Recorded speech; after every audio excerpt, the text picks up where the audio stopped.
Ishyirahamwe mpuzamahanga ry'umukino wa volleyball ryaraye rifashe umwanzuro wo gusezerera u Rwanda mu mikino y'irushanwa ryo guhatanira igikombe cya Afurika cy'ibihugu ku makipe y'abagore ririmo kubera mu Rwanda.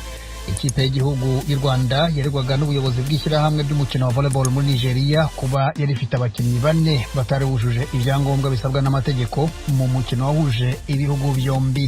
Ku murongo wa telefone naraye mvuganye n'umunyamakuru w'ijwi ry'Amerika udukurikiranira iby'imikino mu Rwanda, Jean-Claude Munyandinda. Uri neza Geoffrey, amakuru yanyu? Amakuru ni meza. Iyo nkuru rero y'uko u Rwanda rwasezerewe mu marushanwa yamenyekanye ryaraho mu Rwanda? Nibyo koko Geoffrey, inkuru y'uko u Rwanda rwasezerewe mu marushanwa yo guhatanira igikombe cya Afurika cy'ibihugu mu bagore muri volleyball yamenyekanye cyane muri iki gitondo, ariko yatangiye kunugwanugwa ku munsi w'ejo kuwa gatanu, ubwo ibaruwa bamaze kubona ngira ngo ijwi ry'Amerika rifite kopi, aho ishyirahamwe mpuzamahanga muri irushanwa ry'abagore bavuga ko abakinnyi Moreira Gomez Bianca, Aponario Cabraine, Aline Square na Mariana da Silva uko ari bane batari bujuje ibisabwa. Abo bakinnyi bakina ikipe y'u Rwanda, Federation Internationale de Volleyball yo ikavuga iti ni urucabana, hari amategeko atarubahirijwe, u Rwanda rugomba gusezererwa ndetse n'abakinnyi ukabafatira ibihano.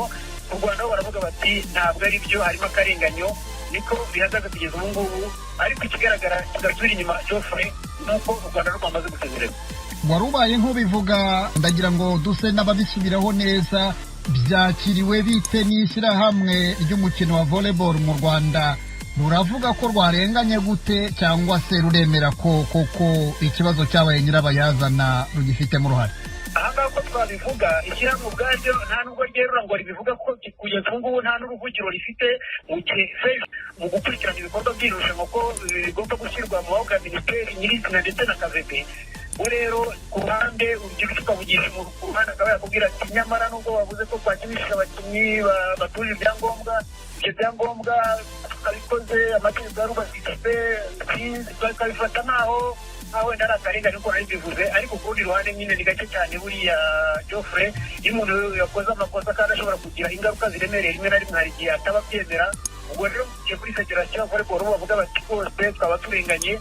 Nanone ariko ku rundi ruhande na minisiteri ubwayo ihagarariye leta y'u Rwanda muri iki kibazo cyangwa se muri iki gikorwa cy'imikino, nayo ubwayo ntabwo irajya ahagaragara kugeza ubu. Bivuga iti twebwe nka minisiteri duhagarariye siporo mu Rwanda, ibi badusabye byo kuba twakomeza irushanwa twaritoza cyane cyane ko ryagomba gutozwa ku cyumweru, nabo baracyacecetse. Nta tangazo rifite rya minisiteri ya siporo umunsi w'ejo rigasozwa, hatangazwa amakipe abiri azahagararira Afurika mu gikombe cy'izabera ku mugabane w'Uburayi muri Polonye ndetse no mu Buholandi umwaka utaha.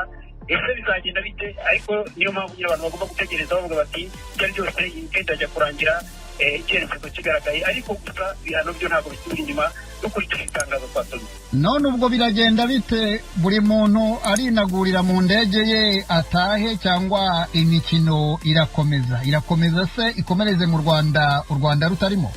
Ibyo rero nibyo biteye amatsiko, nibyo koko. Ariko rero hariho abavuze bategereze, cyane cyane ko amakipe n'abahagarariye abenshi bacumbikiye mu mahoteli yani Kigali, bavuze bati reka dutegereze iyi weekend irangire, wenda haraba hagize igikorwa.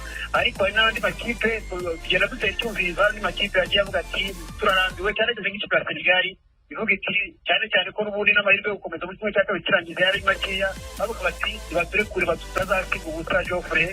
Yaba wenda ku ruhande rumwe imibanire ya Federation cyangwa se ya minisiteri y'imikino ndetse n'u Rwanda ubwarwo n'aya mashyirahamwe mu gihe byagaragara ko wenda rwarenganye, ariko mu gihe rwaba rutarenganye koko amakosa yaba yarakozwe, abakoze ngira ngo bishobora kubagiraho ingaruka zikomeye, cyane cyane ko gatafungwa Federation y'umukino wa volleyball mu Rwanda FNVB. Tukivuga ku by'ingaruka, Jean-Claude, ubwo u Rwanda rwatsindaga Nigeria abafana baranezerewe cyane ndetse bakwiza n'amafoto ku mbuga nkoranyambaga y'ibiro byagendaga biterwa n'abakinnyi b'u Rwanda.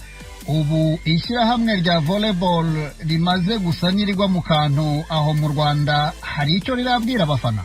Kugeza ubu ngubu nta kintu baravuga, barasa nkaho nabo kizakorwa cyane iyo bigeze kuri uru rwego, aho urwego urukuru rwa volleyball ku isi ruvuga ruti mwe dufatanyije n'ishyirahamwe rya Afurika kavebe. Aha rero bigaragara ko nta kintu baravuga, cyane cyane nk'uko natangiye bivuga, uruvugiro rurasa nkaho ari narwo. Ariko rero biragaragara ko hari disappointment cyangwa se gucika intege ku ruhande rw'abafana, cyane cyane ko mu mibare yabo baravuga bati u Rwanda rumaze gutsinda Maroc, rumaze gutsinda na Nigeria, hasigaye no kujya muri kimwe cya kabiri kirangiza, aho bagombaga kwitega guhura n'ikipe ya Kenya. Ikipe ya Kenya itozwa n'umutoza Paul Bitoko yigeze gutoza u Rwanda mu gihe cy'imyaka 10, aho bavuga bati hazatwambaye kuko Kenya ni ikipe iri ku mwanya wa kabiri muri Afurika. Bavuga bati dushobora kwirindira tukaba ba kabiri nyuma ya Cameroon tukajya mu gikombe cy'isi. Ibyo rero ayo matsiko, ubwo rukundo ndetse n'ibyo byishimo abafana b'abagore barabigeze, bavuga bati ibirori bya Kenya nta kubitangwa. Ubu rero baguye mu kantu barategereje. Urumva rero ko bari biteguye gukina umukino wa kimwe cya kabiri kirangiza na Kenya, noneho bikarangira babuze bati ahubwo nimurenga aha ngaha murasezerewe.